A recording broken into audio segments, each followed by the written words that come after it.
잘 QGTV에 오신 전국의 학부모 여러분 안녕하십니까. 오늘이 2021년 9월 30일 밤입니다. 이제 몇 시간 있으면 10월이 되죠. 옛날 노래 가사에 10월이 오기 전에 9월은 가고 뭐 그런 노래도 있고요. 이제 조금 또 지나면은 10월의 마지막 밤이 또 오겠죠.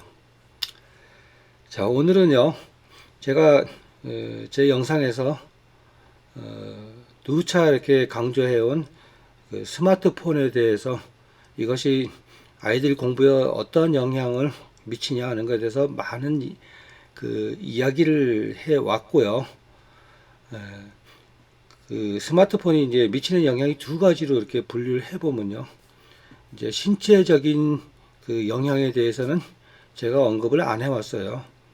이 부분은 굉장히 좀 무서운 부분이라서 안 해왔고, 그 우리가 정신적인 면, 학습을 하는데 어떠한 영향을 오느냐, 거기에 대해서만 제가 이제 언급을 해왔는데요. 오늘은 이 신체에 어떻게 영향을 미쳐가지고 결국 공부하는 아이들에게 어떤 영향이 오고, 어쩌면은 이러한 것이 시기가 일정 기간이 이렇게 지났을 때 우리 모든 인류에게 어떤 영향이 올지, 거기에 대해서 제가 뭐 이렇게 예측을 하는 건 건방지지만은요, 상당히 우려가 되는 부분이 있어서 이 영상을 제작을 하고 있는데요. 이 영상은 어머니만, 부모님만 보는 게 아니라 아이들도 꼭 보여줄 필요가 있다. 이 점을 강조드리고 싶네요. 제가 유튜브를 하기 시작을 해가지고 많은 영상들을 올렸는데, 그 영상을 제작하는 시간을 예를 들어서 한 커트당 1시간 걸렸다 이러면 지금 만드는 영상은 한 10시간 정도 이상, 10배 이상 이렇게 자료를 모으고 한 게 있거든요. 지금까지 이렇게 학습에 관한 그 내용들은요, 제가 직접 경험을 하고 몸소 터득한 거기 때문에 뭐 조사하고 뭐 검증받고 이럴 필요는 없어요. 그냥 이렇게 카메라 켜놓고 있는 그대로 이렇게 쭉 이야기를 하고, 때로는 뭐 두서가 없는 영상도 있었겠지만요. 그리고 이렇게 끄고 올리고 하기 때문에 큰 어려움이 없었는데, 이번 영상만큼은 참 어려움이 많네요. 자료도 또 수집을 해야 되고요. 그건 제가 직접 경험한 게 아니기 때문에요. 자료를 수집하더라도 정확한 그 자료를 가지고 이 영상을 만드는데요. 우리가 이 휴대폰이 우리 인체에 미치는 영향에 대해서 여러 가지 이야기가 많죠. 많은데, 이제 공학적인 측면에서 이제 전자파의 세기가 얼마고 인체에 뭐 어떤 영향을 오고 뭐 공학적인 측면에서 이야기는요, 들어보면 별거 아닌 것처럼 이렇게 하게 돼 있어요. 예전에 이렇게 처음에 이렇게 휴대폰 나올 때 이 큰 거 있죠. 큰 거는요, 엄청난 전자파가 나왔어요. 그렇지만은 지금 폰은 거기에 비하면 훨씬 이 전자파량은 줄어들었죠. 줄어들었는데요. 그 대신에 이거는 이제 공학적인 측면에서 이제 괜찮다, 이렇게 줄어들었으니 괜찮다 하겠지만은 우리가 쓰는 시간대는 그 감안을 하지 않아요. 예전에는 그렇게 많은 사람도 아니고 일부만 썼고요. 쓰는 양도 요금이 비쌌기 때문에 잠깐 하고 말았고요. 덩치도 크기 때문에 휴대하기도 힘들어요. 차에만 어차피 뭐 차 같은 데 가서 한 번씩 하니까. 이제 그런 비교를 공학적인 측면이라고 보면요, 지금 아이들은 거의 같이 살다시피 하죠. 그러면 그 전자파에 피폭되는 시간이나 양으로 따졌을 때는 우리가 이거를 공학적인 측면이 아니라 의학적인 측면에서 이렇게 분석해온 자료들이 굉장히 중요하거든요. 아마 이거 굉장히 끔찍한 결과가 나올 수도 있는 일입니다. 그래서 우리가 이 새로운 문명의 이기를 이렇게 우리 걸로 만드는데요, 사실 이것이 유해하다 하는 판단을 얻기까지는 상당한 시간도 필요하고요. 일정 기간이 지난 다음에 거기에 이렇게 노출되고 피폭될 때는 모릅니다. 야, 신기하다. 이거는 우리 인류 문명에 많은 영향을 줄 거다 하고 다들 좋아라 하고 쓰죠. 뭐 간단한 예를 들면요, 이제 마리 퀴리 부인이 있잖아요. 그분이 이제 우라늄을 이렇게 연구하고 하다 보니 결국 그분은 그걸 연구하고 할 때는 그냥 뭐 노벨상까지 받았나요? 좋았는데 나중에 결국은 암으로 죽었죠. 그 다음 일입니다.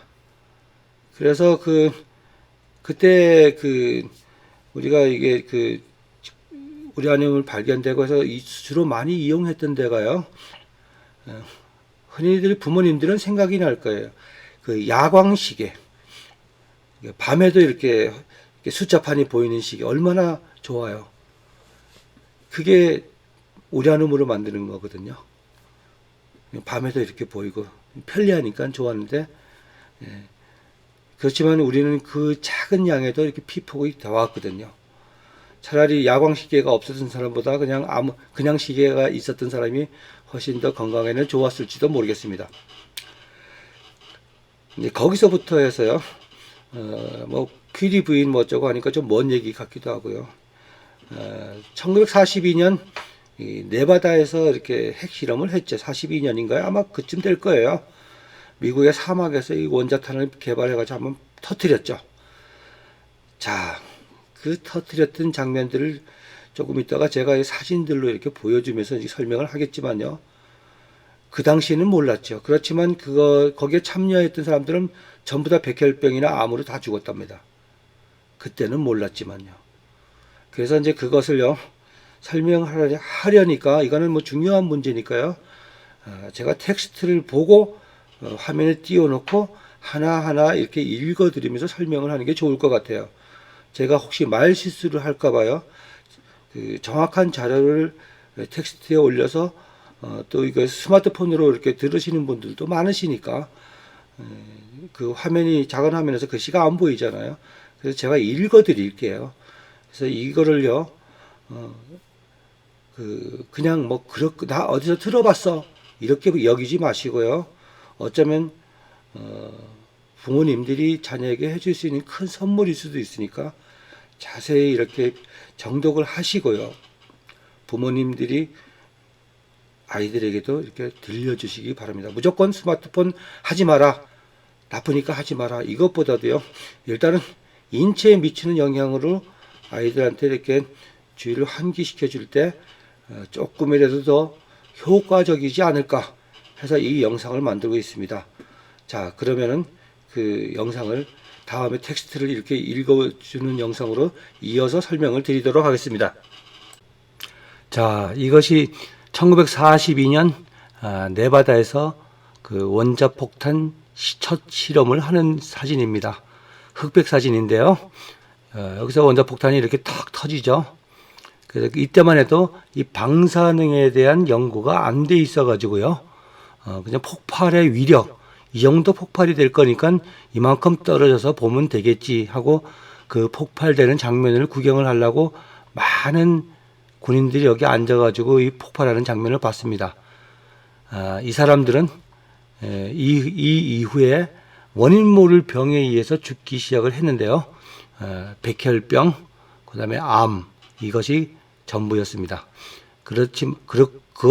그렇지만 이 사진을 찍은 사람 역시 죽었죠. 자, 이렇게 사진을 찍을 때요, 그래도 이 뒤에는요, 뭐 장교에 해당되는 사람들은 이렇게 책상을 놓고 우리가 뭐 계기 일식 구경하는 것처럼 이렇게 안대를 끼고 색안경을 끼고 폭발하는 장면을 구경하려고 이 사람도 호주머니에다 손을 넣고 이렇게 구경을 했겠지만은 결국 다 죽었겠지요. 이렇게 구경을 하고요. 그리고 나서 이거 보세요. 폭발하는데 이렇게 군인들이 다 이렇게 철모를 쓰고 이렇게 물리적으로 떨어지는 무슨 거 있을까? 거기에 돌멩이에 다칠까 하고 다 철모를 쓰고 이렇게 가까이서 다 구경을 했어요. 다 죽었다는 얘기죠. 그 다음에는 이게 핵폭발할 때는 또 관광객까지 끌어모아 가지고요. 이렇게 이 사람들한테 구경을 시켜줬답니다. 잘 몰랐으니까요. 이렇게 관광객들도 일부 군인도 있지만은 유료 관광객들도 이렇게 모아가지고 핵폭발을 구경시켜주고 했던 시절이 있었어요. 그런데요, 우리가 그 전자파가 이 인체에 이렇게 미치는 영향, 여기 휴대전화를 귀에다 대고 이렇게 듣잖아요. 근데 5살짜리 아동, 이 두개골이 얇기 때문에요. 이렇게 전자파 흡수율이 이렇게 크답니다. 거의 뇌의 80% 이상을 전자파가 다 침투를 하죠. 그 다음에 10살이 넘으면은 약간 그 두개골이 두꺼워져 가지고요. 그래도 절반 이상을 침투를 합니다. 뇌의 상당 부분을요. 그래서 어른이 되었을 때는 두께가 이제 2mm까지 두꺼워져도 이 정도 거의 치매를 유발할 수 있을 정도의 뇌 부분에 영향을 준답니다. 이거는요, 미국 의료협회 저널지에 보고가 된 이 도표고요. 이건 연합뉴스가 이렇게 올렸지만은 모르시는 분들이 꽤 많으실 거예요. 이게요, 결국 이 DNA 문제인데요. 우리 DNA요. 뭐 데옥시리보 어쩌고 저쩌고 하면 뭐 복잡하고요. 우리가 이 DNA 유전자라 그러잖아요. 쉽게 말하면 유전자. 이렇게 많은 원소들이 이렇게 결합을 해가지고 이렇게 유전적 특징을 나타내죠. 어떤 아이는 코가 뭐 1mm 더 나왔냐, 엄마는 1mm가 더 작으냐, 뭐 눈은 크기는 얼마 하느냐, 이게 전부 다 정보가 이렇게 담겨 있는 거거든요.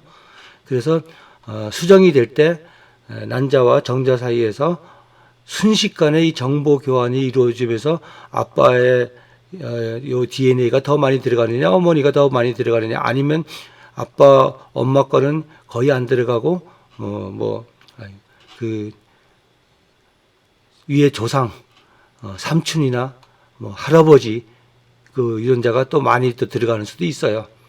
그래서 이 유전자는 굉장히 중요하거든요. 우리가 멀지 않은 그 이웃 나라 일본만 해도 돼요. 이게 그 근친 결혼이 많으니까요.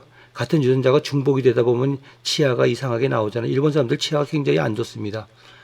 그리고 생김 좀 이상하죠. 그러다 보니까 그 명치 유신 이후에 그 외국 문물이 들어오면서 외국 사람이 들락달락하면서 많은 유전자를 뿌렸죠. 그래서 일본 사람들은 보면 토속적으로 이렇게 일본 사람처럼 생긴 사람이 있는가 하면 서양 사람에 가깝게 이렇게 멋있게 생긴 사람도 우리나라도 마찬가지예요. 그래서 결국 제가 하는 얘기는요, 이 DNA가 굉장히 무섭다. DNA 유전자, 우리가 이렇게 뇌에도요, 많은 그 유전자 성분이 결국 모아져 가지고 유전 형질을 각 부분에서 이렇게 모아 가지고 전달이 되는데요. 한쪽 뇌 부분에 어떠한 부분이 전자파로 인해서 DNA가 기형을 이루었다, 서열이 바뀌었다, 소멸됐다 이러면은요, 지금은 그렇게 잘 나타나지 않겠지만은요, 이게 부모의 유전자하고 모친의 유전자, 아빠의 유전자 이렇게 합했을 땐 우리가 발달 장애가 있는 이 여러 가지 형태로 나타나겠죠. 사실 끔찍해요. 그래서 지금 도표로 제가 이렇게 보여드렸지만은요, 이제부터는 텍스트를 제가 읽어드리는 시간을 갖도록 하겠습니다. 자, 제가 지금부터 읽어드리는 이 내용은 여러 가지 기사나 논문, 또 참고 문헌을 발췌해 가지고 와서 여기다 편집을 해놨기 때문에요. 짧은 시간 내에 많은 정보를 전달하기 위해서 이렇게 편집을 해놨습니다. 좀 듣기 거북하시더라도 끝까지 잘 들어주시기 바랍니다. 소아청소년 발달 이렇게 해가지고요. 스마트폰의 전자파를 조심해라. 대한 소아청소년과학회 발달위원회에서 발표한 내용입니다. 최근 우리 아이들에게 전자파의 위험을 안기는 전자기기가 바로 스마트폰이다. 스마트폰은 자는 시간을 제외하면 하루 종일 손에서 놓지 않기 십상이므로 그만큼 장시간 전자파에 노출될 수 있다. 지난 40여 년 동안 이루어진 연구에 의하면 기준치보다 낮은 전자파도 사람, 동물, 식물의 건강에 심지어 식물까지도요 건강에 심각한 위험을 초래한다. 특히 어린아이일수록 체내에 수분량이 많기 때문에 전자파 흡수율이 높답니다. 그리고 면역 체계가 아직 불완전하기 때문에 성인보다 그 피해가 심각한데요. 강한 전자파에 장기간 노출되면 인체 내에 유도 전류가 형성돼 가지고 호르몬 분비 체계나 면역 세포 등에 영향을 미친답니다. 그 결과 두통이나 수면장애, 기억력 상실 등이 나타날 수 있는데요. 이건 일반적인 얘기고요. 스마트폰 전자파가 아이에게 미치는 영향 이렇게 해가지고 된 논문에는요. 스마트폰 전자파가 건강에 미치는 영향은 그동안 과소평가되어 왔다. 그런데 과학적 연구에 의하면은 다양한 무선 통신기기, 스마트폰, 블루투스, 인터넷, 모뎀 등에 의해서 기준치 이하 전자파의 지속적인 피폭은 건강을 위협하는데요. 스마트폰 전파 피폭에 의한 행동장애도 문제가 되는데 학령기, 그러니까 공부를 하고 있는 아이들이 학교에서 학습 능력의 저하를 보일 수도 있답니다.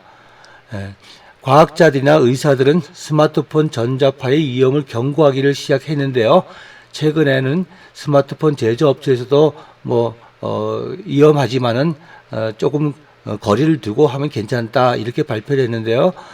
그들이 얘기하는 건 10mm, 1cm 이상 떨어뜨리거나 또 그냥 이어폰을 사용한다고 공고를 하지요. 그렇지만은 그렇게 하는 사람들은 없죠. 불편하니까요. 특히 임산부나 청소년은 하복부에 가까이 두어서는 안 된다는 거죠. 그래서 이 하복부라는 거는 이 태아 근처거나 또 스마트폰을 우리 그 바지, 주머니 이런 데 넣지 말라는 거예요. 그래서 전자파의 단기적인 영향으로는요. 아이들은 성인보다 훨씬 더 전자파에 취약하다. 전자파는 성인의 경우보다 아이들의 뇌를 더 깊이 침투한다. 그 바람에 아이들의 두뇌는 성인보다 3배, 뼈는 10배까지 더 심한 영향을 받는답니다. 따라서 아직 완성되지 않은 신경계와 면역 체계는 그 발달에 민감한 영향을 받게 되는데요. 최근 영양의 연구에 의하면 지금까지 알려진 단기적인 증상으로는 지속적이고도 또 점점 심해지는 두통, 피로감, 신체적 쇠약, 수면장애, 신경과민, 우울, 기억력 감퇴, 집중력 강화, 이 공부하는 아이들에게는 치명타입니다. 또 두근거림, 어지러움증, 이명, 청력, 또 시력 저하 등이 있는데요. 학습과 행동에도 이상을 초래한답니다. 한국전자통신연구원과 단국대 의대 연구진의 발표에 따르면요. 초등학생이 스마트폰을 30에서 70시간을 사용을 하면은요. 주의가 산만해지고 집중을 하지 못하는 과잉 행동장애, ADHD, 물론 저 아이가 좀 이상해서 병원에 가면 이 ADHD 증상이 있다는 그 진단 결과를 받는 아이가 요즘 굉장히 많아요. 그게 물론 4.34배나 증가한다고 통계적으로는 4.34배인데요. 그 30시간이나 70시간 이상 사용하죠. 이 조사는 2008년부터 10년 동안 2008년도부터 2010년까지 2년 동안 전국 초등학생 2,000명을 대상으로 실시해 본 그 내용의 결과랍니다. 전자파의 이게 장기적인 영향은요. 이동통신의 전자파가 인체에 미치는 장기적인 영향으로는 암 발생의 위험성이 증가하고요. 정자가 또 감소한답니다. 이 바지 속에 그 낭심 근처에다가 이 스마트폰을 넣고 갔을 때는 이 전자파의 영향으로 그 정자수가 줄어들면서요. 또 DNA도 영향을 주겠죠. 이 DNA에 영향을 준다는 것은 기형아를 출산하기 쉽다 이런 얘기입니다. 또 난임과 기타 신경계통 장애 등이 나타난다. 나이가 어릴수록 그리고 스마트폰 사용 시간이 길수록 종양의 발생 확률은 높고요. 최고 5배까지 높아진답니다. 만 20세 이하의 소아암은 그 잠복기가 15에서 20년 이하로 최장 40년인 성인 잠복기에 비해 훨씬 짧답니다. 이는 스마트폰 전자파와 피폭으로 인한 소아암 발생의 위험이 아주 치명적이라는 거죠. 이 스마트폰 전자파가요. 그래서 2002년 국제암연구센터는 전자파를 발암 가능성 물질로 지정을 했답니다.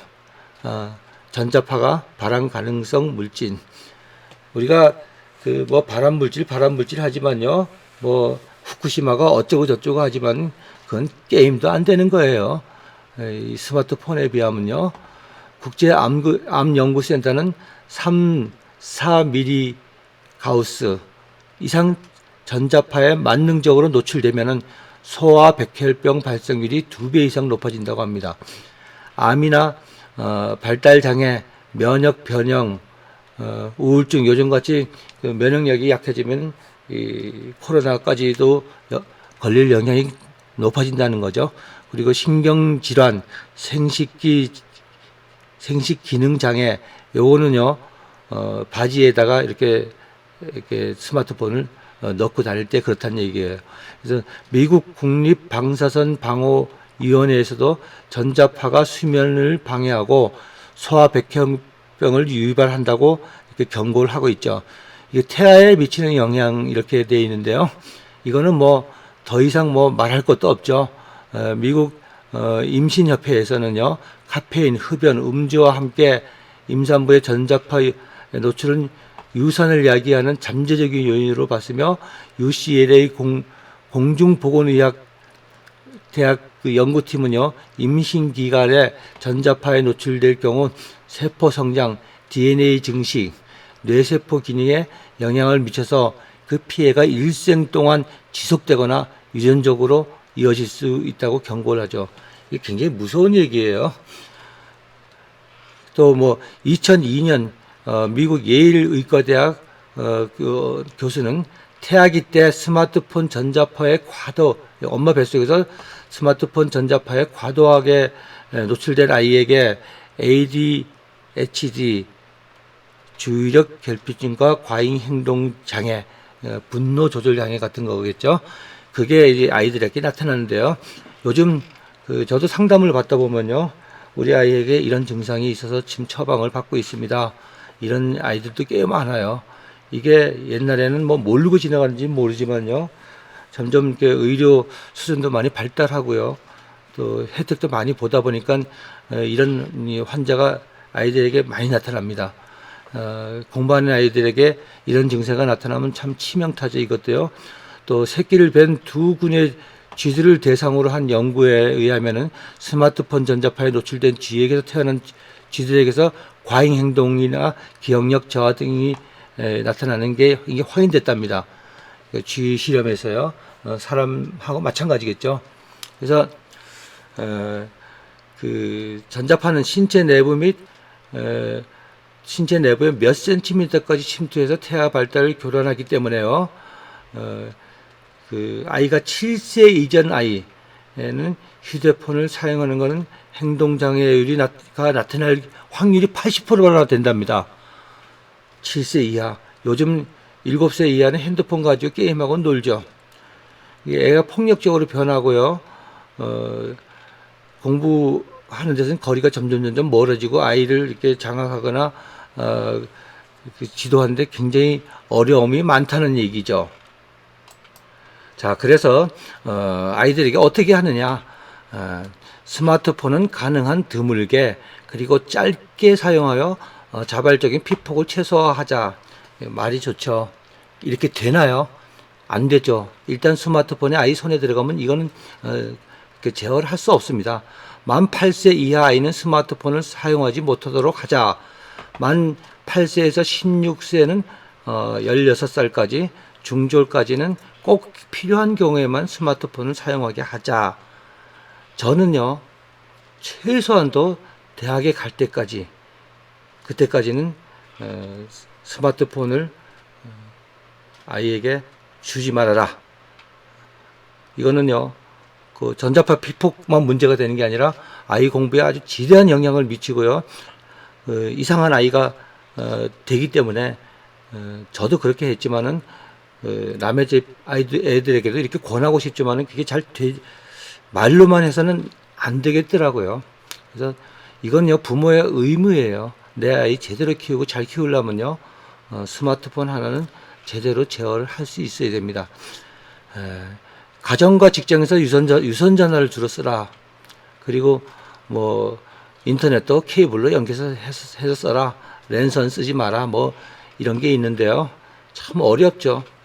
그 중에서 제일 심한 게 스마트폰이니까요. 스마트폰인 만큼이라도 제어를 하는 게 어려서부터 습관화되고 몸에 배도록, 이거는 우리가 문명의 최대의 이기로서 잘못 사용하면 아이의 장래를 망칠 수도 있다. 그래서 조심을 시켜야 되겠죠. 그래서 전원이 켜진 스마트폰을 몸에 지니고 다니지 않는다. 이건 말도 안 되잖아요. 그죠? 이거 어떻게 해요? 스마트폰이 있는데 전원 안 켜면 전화가 안 하는지 모르잖아요. 그죠? 그렇지만 현명한 사람은 이렇게 한답니다. 자기가 필요할 때만 켜고 쓰죠. 그런 애들 꽤 많아요. 특히 전기 1, 2등을 다투는 애들은 이렇게 합니다. 전원을 켜진 채 바지 주머니나 상의 주머니에 넣고 다니지 않아야 한다. 사용할 때는 손에 들고 있거나 책가방에 넣는다. 그래서 살 때는 그 스마트폰을 쓸 때는요 이어폰을 이용하거나 헤드폰을 이용해라, 이런 얘기죠. 귀에서 멀리 떨어져서, 아니면 스피커폰으로 하고, 저는 상담할 때 거의 다 스피커폰으로 하거든요. 예. 그리고요 우리가 그 전원을 끄지 않는다, 예, 이럴 때는 앱을 대들 수 있으면 적게. 이 앱은요 수시로 연락이 오잖아요. 업그레이드로 연락이 오고 막 이러잖아요. 그래서 앱을 적게 깔아가지고 전자파 방출도 줄이고요. 사용하는 앱도 종류도 줄이고요. 불필요한 스마트폰 기능을 비활성 상태로 두는 게 좋다, 이런 뜻이고요.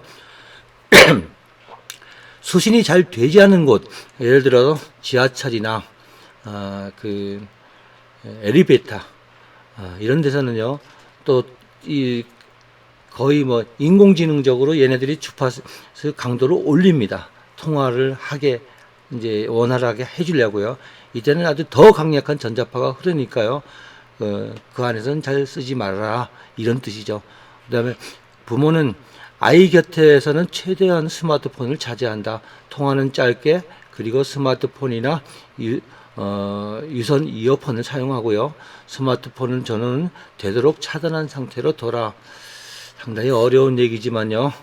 지금 같은 상황에서는요. 그렇게 하는 게 좋다, 이런 얘기예요. 전원이 꺼진 스마트폰을 전원이 켜진 채로요. 스마트폰을 유모차에다가 이렇게 아이들을 이렇게 그 유모차에 데리고 다닐 때 거기다 넣지 말란 얘기예요. 어쩔 수 없이 스마트폰을 사용하는 경우에는 아이에서 멀리 떨어져라.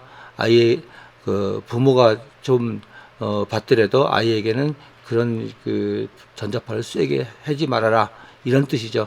우리가 뭐 후쿠시마가 어쩌고 해서 피폭받은 명태가 어쩌고 저쩌고 하는데요. 그건요 생활에 나오는 그 전자파 정도, 피폭량 정도밖에 안 되는 거고요. 스마트폰에 비하면 아무것도 아니죠. 그리고 이웃 사람들, 유치원과 초등학교 교사들에게 아이들이 전자파 피폭을 최소화하려고 부탁을 한다. 참 어려운 얘기죠. 요즘은 다 이걸로 하는데요. 큰일 났습니다. 그래서 저는 현명한 어머니들이라면요, 학교에서 연락 오는 걸 그 어머님 폰으로 대신 받기를 부탁해 보세요. 이건 해줄 겁니다. 그다음에 이제 임산부는 유선전화를 써라. 그러니까 되도록이면요, 임산부는 우리가 약물 굉장히 조심하잖아요. 그거 못지않게 이 전자파, 아이를 낳을 때까지는요, 아이가 아주 작은 세포에서부터 세포 분열이 계속해서 커지잖아요. 그때는 전자파가 이 세포 분열에 큰 영향을 줄 수 있으니까 조심해라 하는 거고요. 그다음에 이 핸드폰 전자파가 이 DNA를 손상을 해가지고 이게 대물림이 된답니다. 그래서 핸드폰 전자파가 DNA 손상 대물림 이렇게 해가지고 기사가 났었는데요. 그 흡수율이라는 게 있거든요. 사람마다요. 그래서 그거는 뭐 장황하게 설명할 필요 없고요. 아이들일수록 흡수율은 성인에 비해서 굉장히 높다. 그리고 전자파 흡수율 측정 기준과 피폭량에 대한 또 이해도 필요한데 이건 뭐 필요 없고요. 우리가 보통 전자파 흡수율을 측정할 때 7cm 거리에서 측정하는 걸 보통 그렇게 하거든요. 우리가 일상적으로 스마트폰을 쓸 때 7cm 정도 떨어뜨려 놓고 쓰는 사람은 이상하잖아요. 그죠? 약간 뭐 또라이 취급받기도 하잖아요. 그렇지만 이것이 이제 그 기준치로 이렇게 만들어 놨지만요. 1cm 이하로 이게 당겨서 쓰잖아요. 귀에다 대고. 그때는 무려 49배 이상의 피폭이 되는 거랍니다. 실제 우리가 일반적으로 쓸 때는요. 거의 50배 가까이 그 피폭량이 많답니다. 그래서 이거는 문헌에 다 나와 있는 얘기거든요. 그래서 그 전자기기를 만들 때는 이렇게 기기에 표시된 양의 사용하는 상태에 따라서 50배, 100배가 더 많은 그 전자파에 우리가 피폭이 되면서 스마트폰을 쓴다는 얘기입니다. 그래서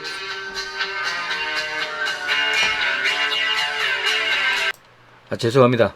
그 핸드폰 제가 켜놓고 있다가 연락이 왔네요. 그래서요, 우선 무선국 전자파에서 무선국에서는 전자파를 등급제로 해가지고 이동통신사 무선국에서는 90%가 안전한 1등급이다 이렇게 발표를 하고 있고요. 현재는요. 그 등급제로 해서 이렇게 하자 이랬더니까 그 해외 제조사들 뭐 아이폰이나 뭐 이런 데서는 거세게 반발했죠. 무슨 등급제냐. 근데 사실은 국산보다 여기가 엄청나게 전자파가 많이 나온다는 기사도 제가 본 적이 있거든요. 아마 그래서 그럴 거예요. 그래서 스마트폰의 잠재적 위험 요소, 그래서 전자파 해가지고요. 쭉 이렇게 발표를 했는데요. 지하철이나 엘리베이터에서 핸드폰 통화 중에는 5배 내지 7배의 전자파 흡수율이 나오고 있답니다. 실제적으로 이걸 귀에다 또 댔을 때는 더 하겠죠. 그래서 거기다 어린아이에 있을 경우는 그거보다 몇 배, 최소한도 1.5배 이상 전자파를 흡수한답니다. 그러니까 지하철이나 엘리베이터에서 아이들이 스마트폰을 켜는 거는 굉장히 위험하다 이런 뜻이고요. 많이 노출됐을 때는 주의력 결핍과 과잉 행동 장애 ADHD 가능성을 더 높이기 때문에 휴대전화에서 나오는 전자파가 뇌세포에 DNA에 손상을 입히는 것 때문에 이런 일이 벌어진다 이렇게 나온 그 설명을 하고 있습니다. 그리고 그 EU 연합에서는요 7개 나라에서는 뭐 그 DNA가 손상이 된다고 이미 발표를 했고요. 독일의 이렇게 프란츠 아들코프 박사가 이 논문으로 이렇게 밝혔는데요. 이거 뭐 쥐실험을 하고요. 또 했을 땐 그 노출 강도에 따라서 그 쥐의 DNA의 섬유 절단이 증가한다. 그러니까 DNA에 손상을 입힌다는 거죠. DNA가 손상이 된다는 거는요. 기형아로 연결이 된다 이런 뜻입니다. 그래서 이 한번 손상된 DNA는요 복구가 되지 않는답니다. 그 다음 세대의 세포에도 손상이 그대로 남아 있어가지고요 DNA 손상이 대물림이 되고 있다는 것을 쥐실험에서 밝혀냈다는 거예요. 그래서 아들코프 박사는 가급적이면 유선 전화를 사용하고요. 그리고 휴대전화를 쓸 경우에는 헤드셋에 연결해서 그나마 쓰는 것이 그나마 피폭되는 데서 조금이라도 그 방지를 양을 줄일 수 있다 하는 뜻에서 그 연구 논문을 낸 것도 있습니다. 자, 장시간 잘 들으셨나요? 물론 이 폰을 만드시는 분들은 그게 인체에 영향을 주지 않는다 하고 그렇게 설명을 할 때는 그 말도 맞아요. 자, 폰이 있으면 이게 폰이라면요, 폰이죠. 이만큼 놓고 이렇게 했을 때는 별 영향이 없을 수도 있어요. 그렇지만요, 여기다 이렇게 귀에다 대고 듣잖아요. 이렇게 가까이 대고 보잖아요. 이럴 때는요, 그분들이 얘기했던 거에 몇 배, 10배 이상 더 증폭된 전자파가 우리의 뇌를 타격을 하기 시작을 합니다. 뭐 근래 뭐 곤충 실험을 해도요, 벌통에다가 한쪽에는 스마트폰이 없는 벌통, 한쪽에는 스마트폰을 놔둔 벌통에서 이렇게 놔두고 몇 달 후에 들어가서 봤더니까 스마트폰에 붙여놓은 벌통에, 스마트폰을 붙여놓지 않은 벌통에는 꿀이 가득하고요, 거기에는 유충들도 많고요, 여왕벌도 있고 한데 스마트폰이 붙여놓은 그 벌통에는 꿀이 하나도 없었답니다. 그리고 유충의 번식도 없었다는 겁니다. 또 머지않은 그러니까 오래되지 않은 얘기지만요, 우리가 이렇게 산에 그 고압선이 지나가면 땅값이 떨어진다 그러잖아요. 고압선이 지나가는 지역은 집값도 떨어지고요. 우리가 이게 그 산에 이렇게 계곡 사이를 이렇게 고압선이 이렇게 지나가면요, 그 계곡 사이에 맑은 물이 이렇게 흐르잖아요. 거기에는 예전에는 가재가 있었는데요, 고압선이 지나가는 곳에는 가재가 없답니다. 가재가 이 전자파가 싫어서 도망을 간 게 아니라, 학자들이 연구를 해보니까 가재는 어느 정도 크면은 이렇게 탈피, 껍질을 벗으면서 이렇게 자라기 시작합니다. 또 웬만큼 자라면 또 껍질을 벗기고 몸체가 자라고 있는데, 가재가 탈피를 못하더라. 그래서 전멸해버리고 말았다 하는 그 연구 보고서도 있습니다. 자, 우리 부모님들이 자기 자식에게 뭐 이것저것 좋은 거 다 좋습니다. 그렇지만은 자식의 후손에서 기형아가 나오고 정신적으로 이상한 애들이 나오고, 어떻게 보면은 이 좀비 같은 아이들이 나왔다. 이건 끔찍한 얘기죠. 뭐 그렇게 될 일은 없겠지만은요, 우리는 예측을 해봐야 됩니다. 그래서 가급적이면 내 후손 F1, F2가 부모 못지않게 건강하게 잘 자랄 수 있도록 해줄 수 있는 게 현재를 사는 부모님들의 의무인지도 모릅니다. 우리가 뭐 음식점에 가서 뭐 MSG가 뭐 어쩌고 저쩌고요, 뭐 이러고 뭐 안 먹고 뭐 설탕을 피하고 뭐 다 좋아요. 그렇지만 그렇게 피해놓고도 우리가 그 아이 과자 어떤 건데, 저 어떤 특정 그 제품을 얘기하기는 좀 그렇지만요, 요즘 아이들이 제일 좋아하는 칩 종류 이렇게 보면 그 안에는 엄청난 MSG가 들었습니다. MSG가 몸에 나쁘다는 건 아니에요, 사실은요. 그 글루타민산 나트륨이거든요. 들어가면요, 이게 두 가지로 이렇게 분리, 나트륨하고 글루타민 애시드하고 분리가 되기 때문에 이렇게 몸에 나쁘지도 않은데, 다들 뭐 무조건 우린 MSG가 나쁘다, 뭐 맨날 뭐 화학 첨가제를 안 넣었다, 이게 자연식이다, 뭐 그거 아무것도 아니에요. 아무것도 아니고요. 우리는 이 전자파에서부터 멀어지는 그 노력이 필요하다, 이 말씀을 드리면서 이 영상을 마치겠습니다. 부모님들 아이들 폰 관리에 꼭 성공하시기 바랍니다. 감사합니다.